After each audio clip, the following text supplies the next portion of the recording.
নমস্কার বন্ধু, ক্রিকেটের জগতে আপনাদের স্বাগতম। দত্ত ক্রিকেটসের পক্ষ থেকে সকলকে জানাই ক্রিকেটের সাদর আমন্ত্রণ। আজকে সাধারণত আলোচনা করব আমরা ইংল্যান্ড এবং ভারতের মধ্যে ঘটে চলা চতুর্থ টেস্ট সম্বন্ধে। তৃতীয় টেস্টে আমরা পরাজিত হয়েছি। ইংল্যান্ড 2-1 সিরিজে এগিয়ে আছে। যেহেতু সিরিজে এগিয়ে আছে, সুতরাং আমাদের সিরিজ জিততে হলে আমাদের শেষ দুটি টেস্ট ম্যাচ খুব ভালোভাবে খেলতে হবে এবং প্রত্যেকটি টেস্ট ম্যাচ জিততেই হবে। আগের ম্যাচে আমরা প্রচণ্ড ফাইট দেখতে পেয়েছি টেল এন্ডারদের সাথে লড়ে। জাদেজা খুব ভালো একটা জায়গায় ইন্ডিয়াকে নিয়ে গেছিল, যেটাতে আমরা জিততেও পারতাম আর একটু ধরে থাকলে, কিন্তু খুবই ব্যাড লাক সিরাজের পক্ষে। সিরাজ সবটুকু দিয়েও জেতাতে পারেনি। বুমরা শেষ পর্যন্ত লড়েছিল কিন্তু ভুল শটে আউট হয়ে গেছিল। জাদেজা নট আউট ছিল এবং খুব ভালো একটা ইনিংস খেলে গেছে। 150-রও বেশি বল খেলে গেছে। সিরাজ 70-80টা বল খেলে গেছে। জসপ্রীত বুমরা 50-এর বেশি বল খেলে গেছে। যারা ডাক আউটে আউট হচ্ছিল তারা কিন্তু শেষ পর্যন্ত ফাইট ব্যাক দিয়েছে। যাই হোক, আমরা ইংল্যান্ড টিম চতুর্থ টেস্টে একই টিম থাকবে। সাধারণত ইংল্যান্ড টিম একই থাকলেও ইন্ডিয়া টিমে পরিবর্তন হতে পারে।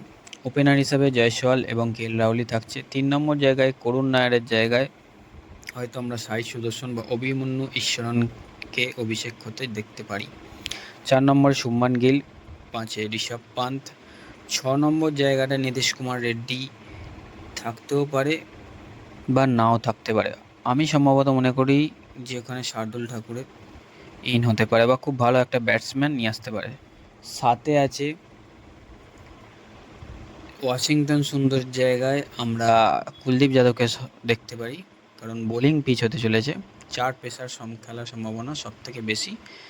2 স্পিনার যেহেতু ইন্ডিয়া খেলাচ্ছে, সেহেতু কোনো ভুল করেনি। জাদেজা খেলবে 9 নম্বরে,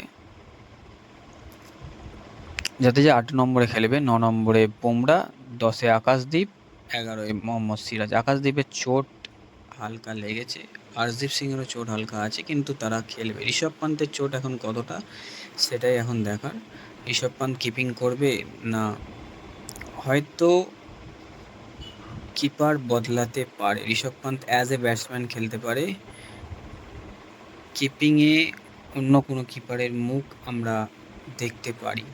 বাদবাকি টিম একই আছে, একই যেরকম খেলা হচ্ছে খেলে যাবে, কিন্তু এটা ইন্ডিয়াই জিতবে।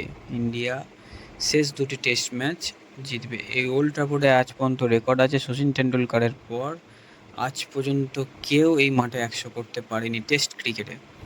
সেটাই আশা করছি ভাঙবে, খুব ভালো খেলবে। তার মধ্যে প্রথম নাম শুভমান গিল, সেকেন্ডে কেএল রাহুল, থার্ড জয়সওয়াল, আর পান্ত, ঋষভ পান্ত অবশ্যই খেলবে। যাদের টেল এন্ডারের সাথে আবার ফাইট করবে। আবার আমরা একটা উত্তেজনামূলক খুব ভালো একটা টেস্ট ম্যাচ দেখতে চলেছি।